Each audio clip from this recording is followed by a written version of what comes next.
জয়গুরু, সুপ্রভাত, হরি ওম। ওম অখণ্ড সংহিতা বা অখণ্ড মণ্ডলেশ্বর শ্রী শ্রীমৎ স্বামী স্বরূপানন্দ পরমহংসদেবের অমৃতময় উপদেশবাণী, একবিংশ খণ্ড। ঈশ্বর বিশ্বাস অটুট রাখার উপায়।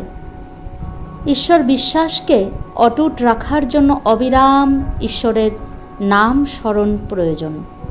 ঈশ্বরকে ইন্দ্রিয় গ্রাহ্য বস্তুরূপে তুমি যখন পাচ্ছই না, তখন তাকে মনোগ্রাহ্য তত্ত্বরূপে সহজে পেতে পারো।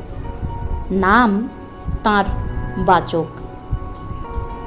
তজ্জপাত তদর্থ ভাবনাথ।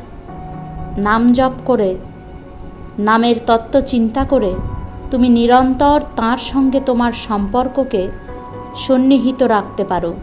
দশেন্দ্রিয় যাকে ব্রহ্মাণ্ড খুঁজে পেল না, একাদশ ইন্দ্রিয় মনকে দিয়ে তাঁর খোঁজ করার নামই জপ ও অর্থভাবনা। বিশ্বাস অটুট রাখতে হলে এ কাজটি করতে হয়।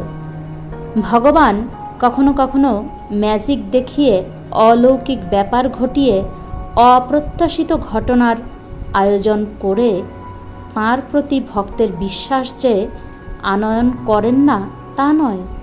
কখনো কখনো তিনি আবার এ কাজটি করেনও না। উভয় অবস্থাতেই তোমার কর্তব্য হচ্ছে তাঁর নামে লেগে থাকা। কেউ অলৌকিক ব্যাপার দেখে ঈশ্বরে বিশ্বাসকে পাকা করেছে বলে তুমিও অলৌকিক ব্যাপারের প্রতীক্ষায় বসে থেকো না।